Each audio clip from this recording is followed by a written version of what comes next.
Muy buenas noches, bendiciones. Vamos a escuchar el himno Maestros encrespan las aguas con el puertorriqueño Ricardo Rodríguez.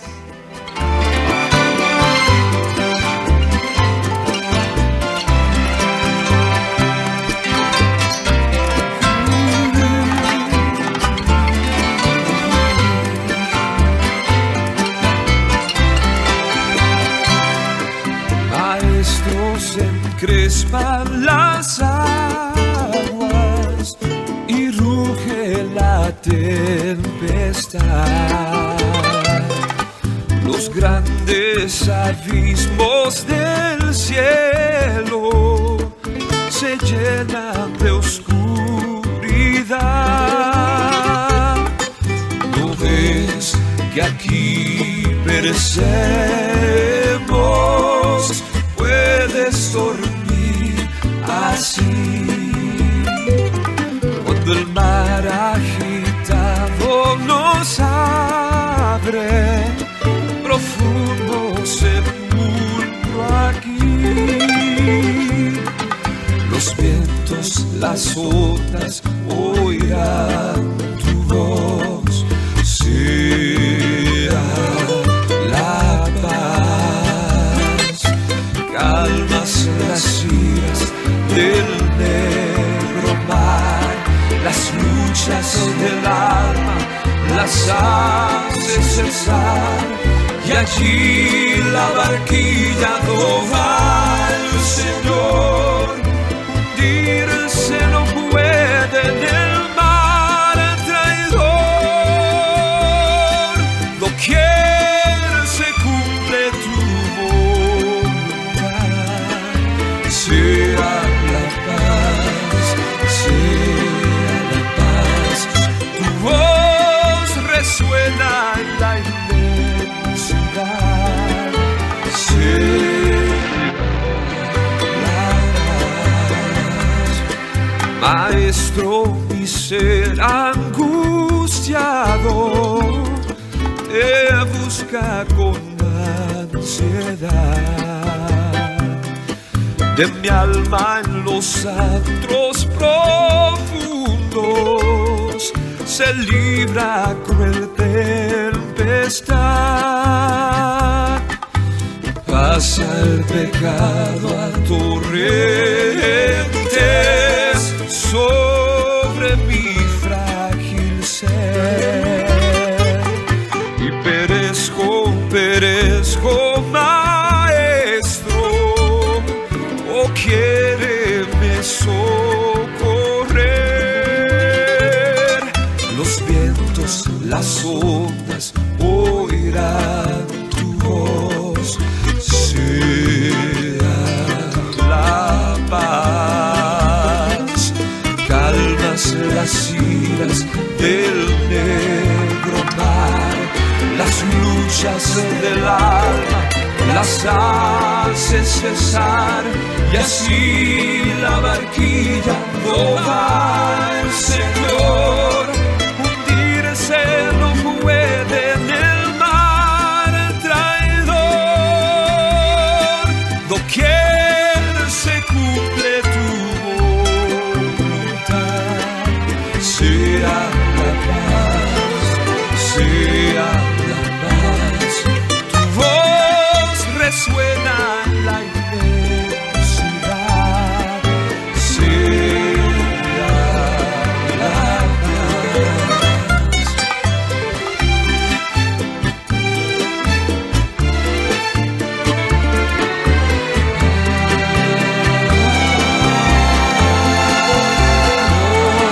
Y así la barquilla no va al Señor. Hundirse no puede en el mar traidor.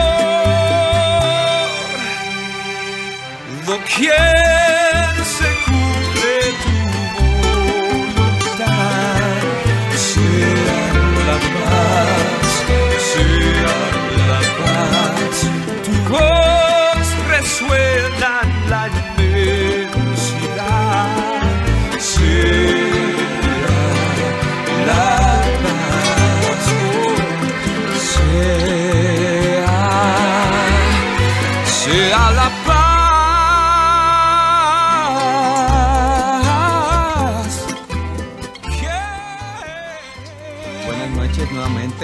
después de la Semana Mayor, la Semana Santa, donde ocurrió el mayor de los milagros, la resurrección de Cristo, regresamos hoy a seguir aprendiendo de los milagros de Jesús, porque en cada milagro el Maestro quiere enseñar una lección espiritual, un principio espiritual. Y hemos hablado de las categorías en los milagros. Hoy vamos a entrar a una categoría donde solamente hay un milagro. Y esta categoría es proveer dinero para el impuesto. Jesús realizó milagros en todo lugar que fue necesario.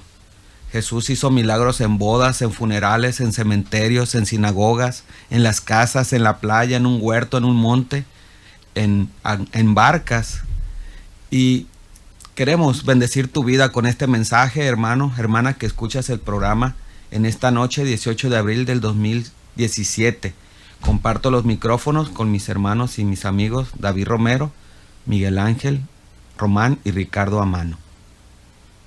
Buenas noches, hermanos, es un gusto estar aquí de nuevo, un privilegio compartir con ustedes la palabra y también aprendiendo aquí juntos con mis hermanos.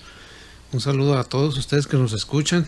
Prepare su corazón, acerque su Biblia para que lea con nosotros la palabra y sobre todo ponga mucha atención. Un saludo a los hermanos que nos escuchan y que están poniendo atención.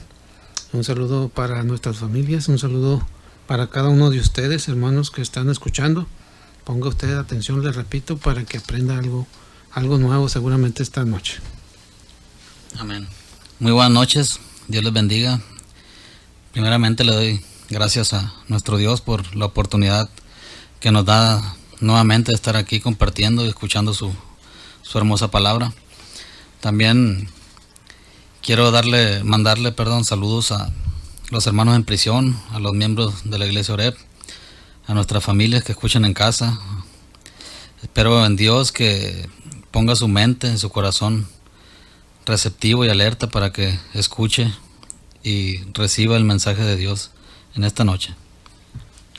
Saludamos también a todos los que están siguiendo el programa por la página de Adonai Chamá en Facebook. Ahí aparecemos en video. Si usted tiene Face, puede conectarse también ahí a esa red social. Saludamos a las iglesias cristianas, a la iglesia primera que se ubica en Francisco Villa e Hidalgo, aquí en el centro de la ciudad. Saludamos a los hermanos que nos escuchan, a la hermana Ido, a su esposo Gilberto, a un hermano muy especial, Miguel León, y su hermosa familia allá en el Distrito Federal. Saludo a mis padres, a mi esposa Leonor, a mi hijo Mario, a mi suegro. Saludamos también a la hermana Elizabeth, a su esposo, el profesor Gilberto, a la hermana Reina de la Cruz, a la tía Ruth, a la hermana Lupita Briones. En la Biblia encontramos lecciones espirituales que Dios nos enseña por medio de los animales. ¿Y por qué hablo de animales? Porque este mensaje, el mensaje número 9 en la serie de los milagros, se llama el milagro del pez obediente. En la Biblia encontramos que hay ovejas, lobos, cabras, hay un ciervo que brama por las aguas. La Biblia también nos llama que hay que volar por los problemas como águilas. Hay un león de la tribu de Judá también muy especial, ese animal, ¿verdad? Que es un símbolo, que es un tipo Cristo. También en los proverbios se habla de las hormigas. Un salmo nos dice que no seamos como el mulo. También habla de la humildad del pollino. Habla también de un asna que habla, ¿verdad? Ahí en el Antiguo Testamento. Y Caleb como un símbolo de fidelidad, como el perro de Dios. La Biblia también habla de las aves del cielo. La Biblia habla de vacas gordas, vacas flacas. Y en este mensaje de hoy vamos a ver de un pez obediente. Entonces también encontramos por medio de Dios lecciones que nos dan los animales. Y en el dulce nombre de Jesús iniciamos este mensaje, el número 9, el milagro del pez obediente. Jesús, antes de hacer un milagro, muchas veces hizo una pregunta. Por ejemplo, Jesús preguntó, ¿qué tienes conmigo, mujer? En las bodas de Caná, ¿verdad? ¿Qué es más fácil decir? ¿Tus pecados te son perdonados? O decir, levántate y anda. Otra pregunta. Jesús también preguntó antes de hacer el milagro, ¿es lícito en día de reposo hacer bien o hacer mal? Jesús preguntó, ¿cómo te llamas? Jesús preguntó, ¿por qué teméis, hombres de poca fe? Jesús pregunta antes de hacer milagros de esta manera, ¿quién es el que me ha tocado? ¿Creéis que puedo hacer esto? ¿Quieres ser sano? ¿De dónde compraremos pan para que coman estos? ¿Por qué dudaste? ¿Cuántos panes tenéis? Y le preguntó si veía algo al ciego, ¿verdad? ¿Dónde le pusisteis cuando resucitó a Lázaro? Y si Satanás echa fuera a Satanás, ¿cómo pues permanecerá su reino? ¿Qué queréis que os haga? Y uno de los milagros preferidos míos, cuando Jesús dice, hijitos, ¿tenéis algo de comer? Y en el milagro de hoy, Jesús hace una pregunta antes de realizarlo. Y la pregunta dice así, los reyes de la tierra, ¿de dónde cobran los tributos o los impuestos? En este milagro vamos a reflexionar en varias lecciones espirituales que el Maestro quiere que sus discípulos aprendamos. El suceso que se refiere en este pasaje no lo menciona ningún otro evangelista, solo Mateo. Este milagro nos enseña, número 1, que el Señor Jesús era pobre y debía conseguir dinero. También nos muestra el poder que tiene Jesús para dominar su creación, ordenándole a un pez, que no come metal, por cierto, que tomara una moneda, que tomara un anzuelo, ¿verdad?, en el fondo del lago. Y también aprendemos en este milagro que Jesús le da a Pedro una prueba más de que Él es Dios. Y vamos a leer el pasaje del milagro, Mateo capítulo 17, los versos del 24 al 27. Ponga atención en la palabra del Señor. El pago del impuesto. Cuando llegaron a Capernaum, vinieron a Pedro los que cobraban las 2 dracmas y le dijeron, «Vuestro maestro no paga las 2 dracmas». Él le dijo, «Sí», y al entrar en la casa Jesús le habló primero diciendo, «¿Qué te parece, Simón? ¿Los reyes de la tierra, de quiénes cobran los tributos o los impuestos? ¿De sus hijos o de los extraños?» Pedro le respondió, «De los extraños». Jesús le dijo, «Luego los hijos están exentos. Sin embargo, para no ofenderles, ve al mar y echa el anzuelo, y el primer pez que saques, tómalo, y al abrirle la boca hallarás un estatero. Tómalo y dáselo por mí y por ti». Lo primero que vemos aquí es que Jesús y los discípulos han salido de viaje y que estaban entrando a Capernaum, la casa de Simón Pedro, el centro donde Jesús hizo muchas cosas, muchos milagros. Lo que debemos saber es que en ese entonces había colectores de impuestos y tributos, y estos estaban localizados a la entrada de la ciudad. Los tributos que ellos colectaban eran usados para el mantenimiento del templo. Ojo aquí, aunque Roma tenía sitiada y tenía dominada a Israel, aquí no se habla de impuestos del Imperio Romano. Estos impuestos, estos tributos, eran del mismo pueblo judío. Es decir, era para el mantenimiento del templo. Todo varón judío mayor de 20 años de edad tenía que pagar este tributo, o como otros le dicen, este impuestos, ya que eso era la ley. Y me llama mucho la atención que Jesús manda a trabajar a Pedro. Algunos no les gusta trabajar, a otros sí. Les manda por un pez por comida. A muchos sí nos gusta la comida y más los peces. De hecho, hoy comí un delicioso pescado. Pero lo que a todos no nos gusta es pagar impuestos. Vamos a continuar después de este primer corte de nuestros patrocinadores. Regresamos, saludamos a nuestra hermana Lupita Briones. Oramos por su salud. Por la hermana Flor y sus niños de Matatán y Potrero de los Laureles. Oramos por la madre de mi amigo Benito, la hermana Florentina Arellanes Ángeles, que está ahorita en el hospital muy enferma. Por Floriceli Osuna, por Verónica Flores, por Ichel y Marisol, amigas y hermanas de la hermana Keila. Gracias, Stephanie, también te saludamos por subir los videos. Estábamos hablando de este impuesto que viene en la Biblia, donde todos los varones judíos tenían que pagar este impuesto del templo para cubrir los gastos de mantenimiento. Éxodo capítulo 30. Esto dará todo aquel que sea contado medio ciclo, conforme al ciclo del santuario. El ciclo es de 20 jeras. La mitad de un ciclo será la ofrenda a Jehová. Todo el que sea contado de 20 años arriba dará la ofrenda a Jehová. Ni el rico aumentará, ni el pobre disminuirá del medio ciclo, cuando dieren la ofrenda a Jehová para hacer expiación por vuestras personas.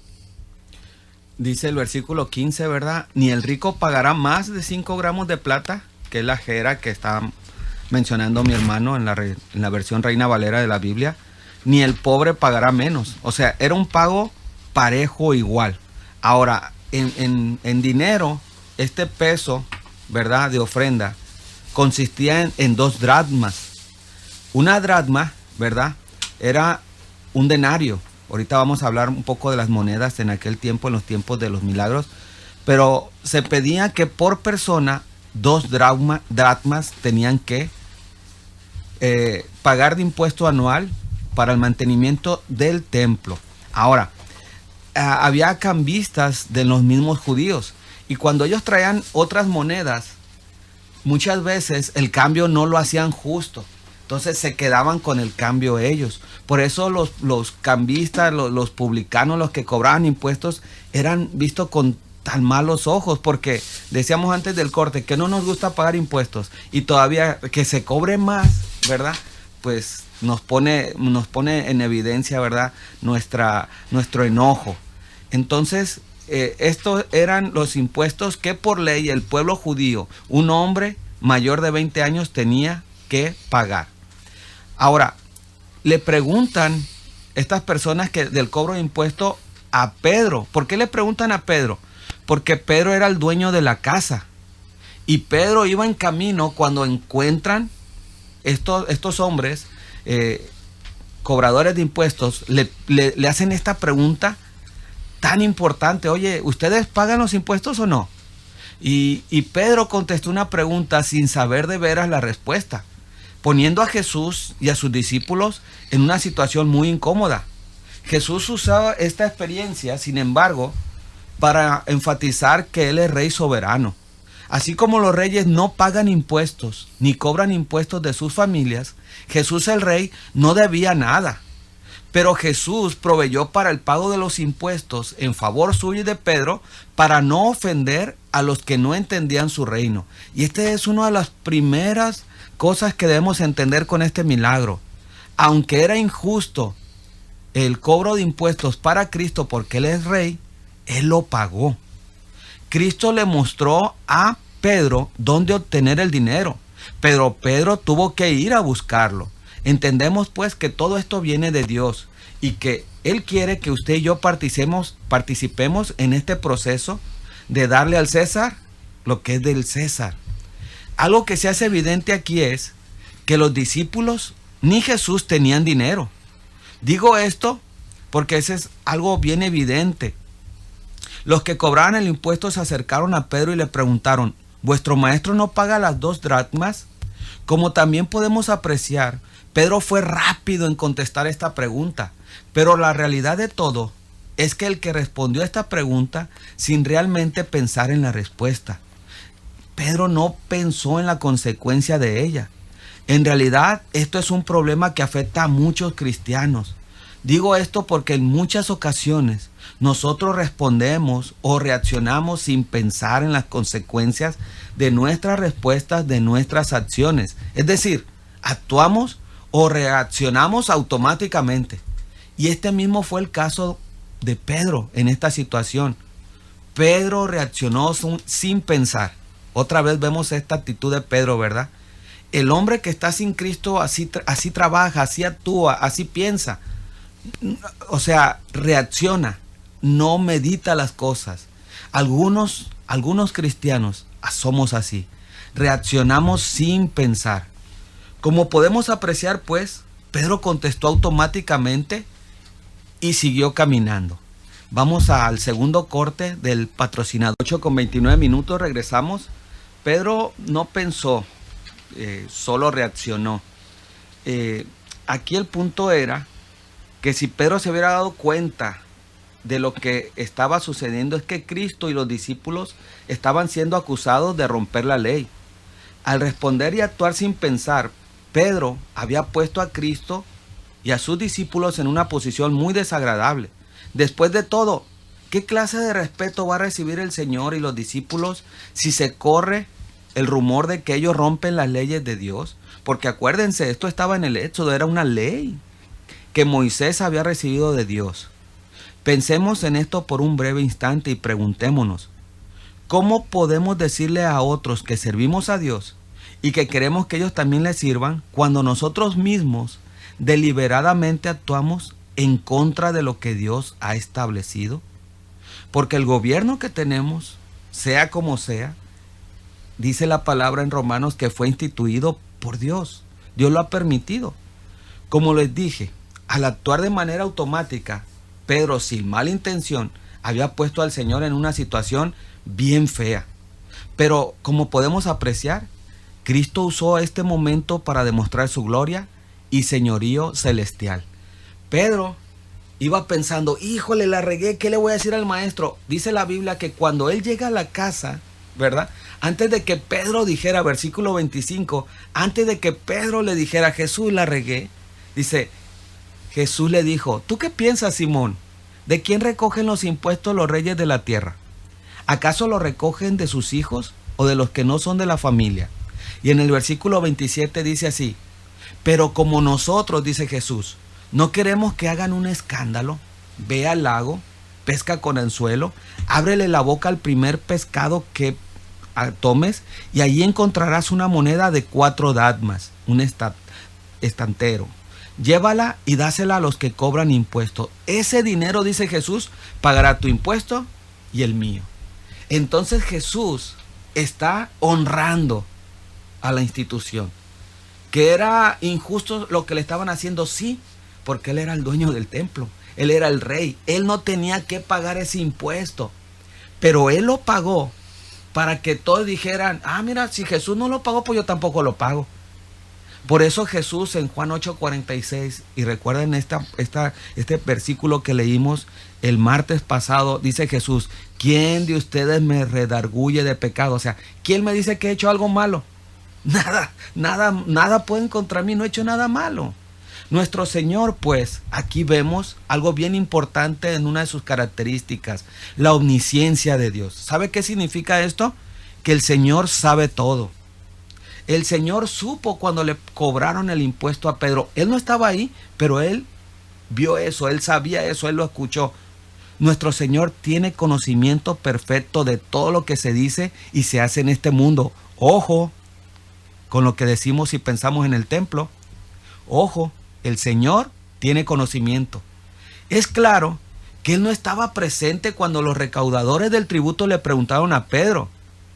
Sin embargo, apenas acababa de entrar el apóstol en casa cuando le dijo, Pedro, ¿los reyes de la tierra de quién cobran el tributo o el censo?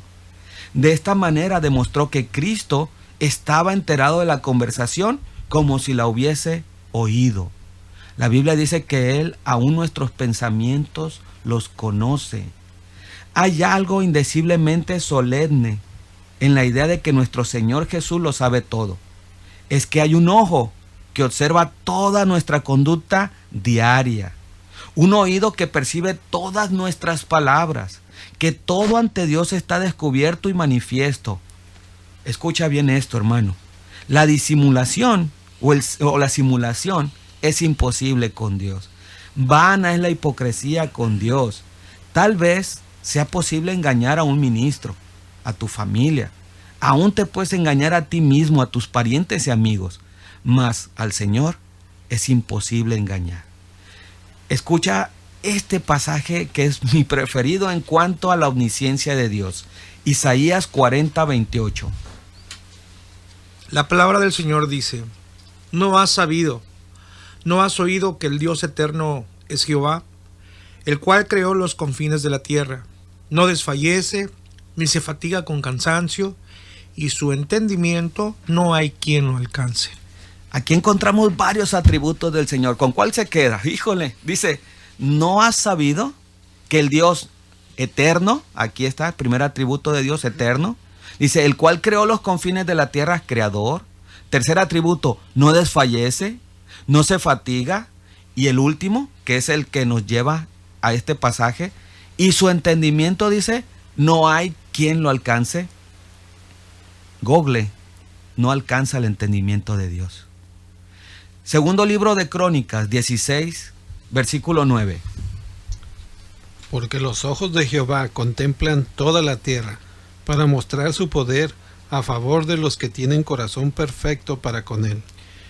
Dice el pasaje que los ojos de Dios contemplan toda la tierra, para mostrar su poder a favor de los que tienen un corazón perfecto, fiel con él.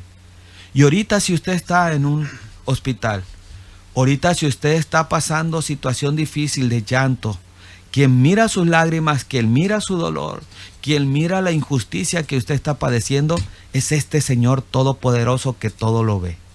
Por eso, cuando Jesús habla de orar, Mateo capítulo 6, versos 7 y 8 dice: No os hagáis, pues, dice, y orando, no uséis vanas repeticiones como los gentiles, que piensan que por su palabrería serán oídos. No os hagáis, pues, semejantes a ellos, porque vuestro Padre sabe de qué cosas tenéis necesidad antes que vosotros le pidáis. Amén. Y digo amén afirmativamente porque Jesús sabía la necesidad de Pedro. ¿Cuál era la necesidad? Pagar el tributo. Pedro no lo había dicho y Jesús ya lo sabía. No sé si esta palabra le dé aliento a la necesidad que usted tiene ahorita en este momento. ¿Tiene necesidad de amor? Dios lo sabe. ¿Tiene necesidad usted de afirmación, de sanidad? ¿Tiene necesidad material? ¿Tiene necesidad física? Dice la palabra de Dios, no repitas como los gentiles. No, el Señor sabe tu necesidad antes de que tú la pidas. Ahora, para los que se preocupan por los dineros, por las cosas materiales, por las tres necesidades básicas, por la comida, por la bebida o por el vestido, dice Mateo 6, 31 y 32. La palabra del Señor dice: no os afanéis, pues diciendo, ¿qué comeremos? ¿O qué beberemos? ¿O qué vestiremos? Porque los gentiles buscan todas estas cosas, pero vuestro Padre Celestial sabe que tenéis necesidad de todas estas cosas. Amén. Vamos a regresar después de este corte. Regresamos, son las 8:40 minutos. Entonces vemos en este primer punto que Jesús lo sabe todo. Y Él sabe nuestra necesidad. Y quiero hablarle a su corazón en esta noche. Cuando usted tenga necesidad en su vida, vaya con Jesús. De hecho, solo vaya con Él. Derrame su corazón con Él. Antes de que usted hable, Dios le va a hablar a usted. Y Dios va a suplir a usted. Recuerda el pasaje. Pedro llevaba una necesidad. Y Jesús dio la provisión porque Él suple todas nuestras necesidades. En este milagro vemos la provisión de Dios de dinero para pagar deudas. Y hay muchos cristianos en esta situación. Vemos otros milagros de protección a los discípulos. Y vamos a ver 5 milagros donde Jesús alimentó a personas. ¿Por qué? Porque Dios es proveedor, porque Dios sabe nuestra necesidad. Y tenemos un Jesús Jireh, un Jesús proveedor. El segundo punto importante que debemos aprender en este milagro es que Cristo es todopoderoso. Nuestro Señor tiene poder infinito respecto de todas las cosas creadas. Cristo hizo que de un animal irracional saliese el dinero con el cual había de pagar el recaudador. ¿Y esto qué me enseña a mí? Que en mi necesidad Dios va a sacar que de quién sabe dónde, de quién sabe cómo, situaciones para mi bien. Se cumplieron así, al pie de la letra, las palabras del salmista que dice en el Salmo 8, 6 y en el versículo 8. Le hiciste señorear sobre las obras de tus manos, todo lo pusiste debajo de sus pies, las aves de los cielos y los peces del mar, todo cuanto pasa por los senderos del mar. Aquí demuestra la escritura al segundo Adán, que este es un título de Cristo. Cristo ha recobrado lo que el primer Adán había perdido. ¿Quién fue el primer Adán? El del paraíso, el humano, el que tenía la humanidad vieja. Ese Adán, el primero, tenía que enseñorearse sobre todas las bestias, sobre las aves, sobre los peces. Pero ¿qué pasó? El pecado, y todo tronó. Y ahora el segundo Adán hace lo que Dios quería que hiciera. Y Cristo enseñorea sobre el pez. Aquí pues tenemos una prueba de la grandeza de nuestro Señor Jesús.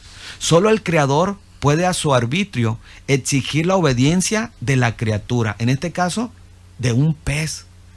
Ahora, aquí me viene a mí algo que brota o que hace que mi corazón brinque. Si el Señor puede mandar un pez que haga eso, ¿es que acaso el Señor no puede hacer que el hombre también se rinda ante Él? Claro que puede, pero Él no quiere que las cosas se hagan así. Él quiere que por amor tú le obedezcas, no por otra cosa, por amor. Y vamos a leer Colosenses 1:16 al 18. Porque en Él fueron creadas todas las cosas, las que hay en los cielos y las que hay en la tierra, visibles e invisibles, sean tronos, sean dominios, sean principados, sean potestades. Todo fue creado por medio de Él y para Él. Y Él es antes de todas las cosas, y todas las cosas en Él subsisten. Y Él es la cabeza del cuerpo, que es la iglesia. Él es el que es el principio, el primogénito de entre los muertos, para que en todo tenga la preeminencia. Este pasaje es un pasaje controversial por la traducción del primogénito de los muertos, porque aquí se refiere en orden de importancia, no en orden de aparición, no en posición ni de tiempo. Cristo, de todos los que han muerto, Él es el primero. Prototokos es la palabra en griega, si recuerda, que es el primer hijo en términos de preeminencia. Colosenses 1:15 dice que Cristo, Él es la imagen del Dios invisible. Él es Dios haciéndose visible por medio de Cristo. Y el creyente que va a habitar entre pueblos paganos y que difunde el evangelio, puede encomendar su vida en manos de su maestro, porque Él tiene completo dominio sobre las bestias del campo, sobre el hombre, sobre las aves y aún sobre las criaturas del mar. Jesucristo, hablando de que Él es todopoderoso, dice Apocalipsis 1:8. La palabra del Señor dice: yo soy el Alfa y el Omega, principio y fin. Dice el Señor, el que es y que era y que ha de venir, el Todopoderoso. El Todopoderoso. Apocalipsis dice que Cristo es, el que fue y el que va a ser. Es decir, Él siempre, el eterno, como dice Isaías 40:28, ¿verdad? El tercer punto y el último del mensaje es que Cristo, nuestro Señor, es justo, es humilde, y vamos a tocar esta palabra que para muchos es bien complicada, y se somete. Dice Jesús: ¿qué te parece, Simón? Los reyes de la tierra, ¿de quiénes cobran los tributos o los impuestos? ¿De sus hijos o de los extraños? Pedro le respondió: de los extraños. Jesús le dijo: luego los hijos están exentos. Sin embargo, para no ofenderles, ve al mar y echa el anzuelo, y el primer pez que saques, tómalo, y al abrirle la boca hallarás un estatero. Tómalo y dáselo por mí y por ti. Como podemos ver, ellos no están rompiendo la ley, ya que ellos eran exentos de pagar el tributo. Pero no obstante esto, el Señor nos enseña así acerca de esta palabra importante que se llama sometimiento. Sometimiento. Quiero aclarar el significado de dracma y de estatero. Las monedas que se usaban en los tiempos de este milagro, una dracma era una moneda griega que equivalía a un denario, es decir, a un salario mínimo de un día. Hoy el salario mínimo aquí en México está como en 80, 81 pesos Entonces, dos dracmas eran 165 pesos. Esto se tenía que pagar para que el templo funcionara correctamente. Ya lo vimos ahí en el Antiguo Testamento. Eran 2 dracmas, 2 salarios mínimos, 2 veces 80 pesos. Esto era el impuesto anual, ¿verdad? Que se tenía que pagar por persona. Ahora, estatero. ¿Qué es el estatero? Porque Jesús dice, vas a sacar un estatero, no vas a sacar 4 dracmas. El estatero era una moneda griega, también la dracma, que era de plata y de oro. Y tenía el valor de ¿cuánto cree usted? De 4 dracmas. Porque el Señor hace las cosas perfectas. Y aquí vemos la perfección de Dios, lo justo de Dios, ¿verdad? Y por eso el Señor le dijo que un estatero pagaría por ambos, por Pedro y por él. Un dracma era lo que ganaba un jornalero por un día de trabajo. Y este es el impuesto que se le estaba cobrando a Pedro y a Jesús. Hay otro pasaje en la Escritura, si ustedes recordarán, que una mujer ungió perfume al Señor. ¿Lo recuerdan? Sí. ¿Y se acuerdan cuánto costaba ese perfume? 300. Más de 300 dracmas o denarios, ¿verdad? En los tiempos de ahora, si multiplicamos 300 por 80, 24,000 pesos. 24,000 pesos esa mujer dio al Señor Jesús, no al templo, al mismo Jesús lo ungió con él. Y pensando en esto, ¿verdad? En la semana veíamos cuánto es lo máximo materialmente que le he dado yo a Dios. Ahora, ¿cuánto yo le puedo dar a Dios si todo es de Dios? El Salmo 24 dice, de Jehová es la tierra y su plenitud, el mundo y los que en él habitan. Por eso David decía, Señor, ¿quién soy yo y qué es mi pueblo para darte? Porque de lo que recibimos de tu mano, te regresamos. Ahora, fíjese pues cómo algunas personas que dicen que aman a Jesús, les cuesta tanto dar para el templo, tanto dar para la obra del Señor. ¿Dónde está el corazón de esa persona? Aquí pues tenemos al Rey de Reyes, al Señor de Señores, al dueño de todas las riquezas, de todo el oro del mundo, que se le está pidiendo al dueño de todo que pague el tributo. Jesucristo no tenía ninguna obligación de pagar ese tributo. Él era el rey. Y según las leyes, los reyes y sus familiares no tenían que pagar estos tributos. Pero no obstante eso, Jesús cumplió el tributo por él y por Pedro en vez de ofenderles. ¿Qué hizo Jesús? Jesucristo se sometió, escuche bien, a la voluntad del hombre. Y esto es maravilloso en este Dios hermoso, el Dios de la Biblia. Dice el rey David en el Salmo 40, pacientemente esperé a Jehová. Y él dice, se inclinó a mí. ¿Cómo puede un Dios, cómo puede un rey inclinarse ante un siervo? Bueno, es que este es el Dios de la Biblia. Jesucristo se somete a la voluntad del hombre. Ahora, imagínate esos cristianos que no se quieren someter a la voluntad de nadie. No se someten ni a la autoridad en la iglesia, no se someten a la autoridad de su esposo, no se someten a la autoridad del gobierno, ¿por qué? Porque todo nace del primer sometimiento de Dios. Porque si amas a Dios vas a poder amar a la criatura. Pero si no amas a Dios, si no respetas a Dios, si no te sometes a Dios, no vas a respetar a nadie. A nadie. Jesús sometiéndose a la voluntad del hombre. ¿Se puede imaginar esto? El Rey de Reyes, Señor de Señores, sometido a una ley de un hombre. Aquí están 2 puntos importantes que debemos aprender aquí. Número 1, escuche bien. Número 1, ¿qué aprendo con el sometimiento de Jesús? Número 1, Dios el Padre ha puesto a personas con autoridad sobre nosotros. No los escuché que dijeran amén. Nos cuesta someternos. Va de nuevo. Tengo 3 hermanos aquí, nadie dijo amén. Y usted que me escucha dijo amén. Lo primero que aprendo aquí en el sometimiento de Cristo Jesús es que el Padre pone a personas con autoridad sobre nosotros. Amén. Amén. Hay personas que Dios ha puesto y tenemos que someternos. Porque si yo no me someto a esa autoridad que puso Dios, ¿sabe a quién no me estoy sometimiento?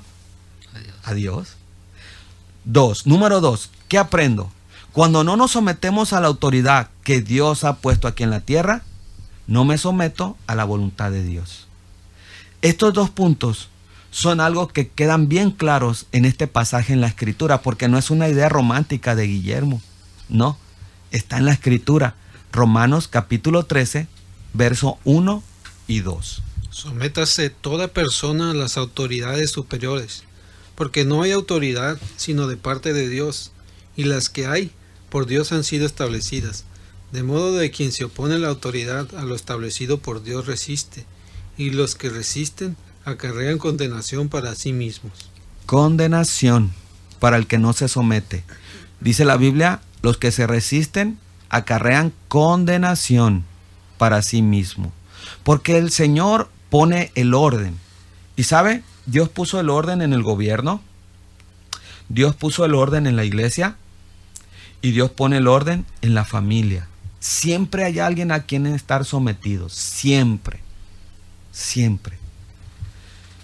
Regresamos a este punto. Jesús no tenía que pagar ningún tributo. Jesús no tenía que cumplir con ninguna tradición o ritual. Pero Cristo reconoció que estos hombres no hubiesen estado en ese lugar de autoridad si no hubiese sido la voluntad de Dios. ¿Se acuerdan cuando Pilato le dijo, a mí no me respondes? ¿Tú no sabes que yo tengo autoridad? ¿Se acuerdan lo que les contestó Cristo a Pilato? Ninguna autoridad tuvieras si no te viniera del Padre. Es por eso que Jesucristo es tan importante en nuestro ejemplo de vida. Él en realidad nunca desafía la autoridad de Dios. Por eso Cristo dice, el que es de Dios, las palabras de Dios oye. Por eso algunos de ustedes no las escuchan porque no son de Dios. ¿Quién de ustedes me redarguye de pecado? Juan 8, 46 y 47. Vamos a cerrar el programa. Con este ejemplo de sometimiento, Jesús nos enseña que no existe ningún poder aquí en la tierra que Dios no considere que deba o que tenga que existir. Esto es algo que muchos cristianos y no creyentes no logran entender, ya que con frecuencia se preguntan, ¿cómo puede Dios permitir que suceda esto o aquello? Es muy injusto. Es por eso que cuando oigo a supuestos cristianos que dicen que no se someten al hombre, en realidad ellos no se están sometiendo a Dios. No conocen el verdadero significado del sometimiento. Acuérdese lo que dice la Escritura, que Jesús siendo rico, se hizo pobre. Que tomó forma de siervo. Eso es sometimiento, hermano. Someterse a Dios es someterse a las autoridades que Él ha establecido aquí en la tierra. Y es exactamente por esa razón que Jesús envió a Pedro que pagase el tributo. Jesucristo envió a Pedro a pagar el tributo porque Él estaba completamente sometido a la autoridad del Padre. ¿Qué significa eso? Que cristianos que no pagan, que cristianos que deben, no están sometidos a la autoridad del Padre. Jesucristo sabía, y usted y yo debemos saber, que nada sucede si no es por la voluntad de Dios. Para concluir, tenemos que aprender a someternos a la autoridad de Dios, número 1. Como cristianos, nosotros no somos simples hombres y mujeres, sino que somos embajadores del reino de Dios. Los cristianos somos los ejemplos de lo que Dios puede hacer. Y la realidad es que no podemos ser muy buenos ejemplos si primero no estamos dispuestos a someternos y estamos dispuestos a hacer la voluntad de Dios. Tenemos que cooperar con la autoridad. Al igual que embajadores de otros países que guardan las leyes locales para lucir bien a los que las envían, como hijos de Dios, nosotros tenemos que hacer bien al que nos envía y su nombre es Jesús. Nuestro Señor está dispuesto a ayudarnos en este punto. ¿Cuántas veces usted o yo ofendemos a los hijos de Dios? En Romanos 12 se habla de deberes cristianos. En Romanos 13 se habla de sometimiento a las autoridades. Y en Romanos 14 se habla de que aún debemos someternos a los que son débiles en la fe. Y con esto terminamos. Romanos 13:7. Pagad a todos lo que debéis, al que tributo, tributo, al que impuesto, impuesto, al que respeto, respeto, al que honra, honra. No debáis a nadie nada, sino el amaros unos a otros, porque el que ama al prójimo ha cumplido la ley. Porque no adulterarás, no matarás, no hurtarás, no dirás falso testimonio, no codiciarás, y cualquier otro mandamiento en esta sentencia se resume: amarás a tu prójimo como a ti mismo. El amor no hace mal al prójimo, así que el cumplimiento de la ley es el amor. Amén, mi hermano. Y terminamos con una oración para que el Señor nos enseñe a someternos. ¿Tiene problemas con su esposo? ¿Tiene problemas en su iglesia con las autoridades que están ahí? ¿Se queja del culto? ¿Tiene problemas con el gobierno? ¿Se queja de lo que está sucediendo en nuestro país? ¿Se queja de su trabajo y del que está encima de usted? Recuerde que como pueblo de Dios somos extranjeros en una tierra. Y en esta tierra hay un Rey soberano, Jesús. Y Él nos enseña, por medio de su ejemplo, a someternos. Dice la palabra del Señor: así que somos embajadores en nombre de Cristo, como si Dios rogase por medio de nosotros, o rogamos en nombre de Cristo, reconcíliense con Dios. Bendito Señor, en esta hora, Padre, tú sabes lo que hay en nuestro corazón, Señor. Tú sabes que nuestro corazón todavía sigue con cosas antiguas, Señor, que no hemos podido cambiar. Y el sometimiento, Señor, probablemente, Señor, sea un pecado ahí que está estacionado en nuestro corazón. Ayúdanos, Señor, a someternos, Señor. A someternos en la familia, Señor, a la fidelidad de ella. A someternos al esposo, Señor, a la esposa, a los hijos. Señor, ayúdanos, Señor, a agradecer por el trabajo que nos sustenta, Señor, porque es gracias a ti que tenemos este trabajo. Señor, ayúdanos a no hablar mal, Señor, de nuestro jefe inmediato o de nuestro jefe superior, sino que demos honra, como dice Romanos, Señor. Señor, te rogamos por nuestro gobierno, Señor, por el presidente local, Señor, y también, Señor, por el presidente de todo nuestro país, Señor. Oramos por los presidentes que ahorita, Señor, tienen en sus manos la vida de muchos, Señor, con la toma de decisiones que toman. Señor, están en tus manos y oramos por ellos, Señor. Ayúdanos, Señor, a ser como Jesús, Señor. Y, Señor, por favor, esa persona que está sufriendo, Señor, en el hospital, o que está sufriendo, Señor, por una separación o una muerte, consuélala, Señor. Solo tú, Padre, solo tú puedes consolar el corazón humano. En el nombre de Jesús te damos gracias, Señor. Amén. Amén.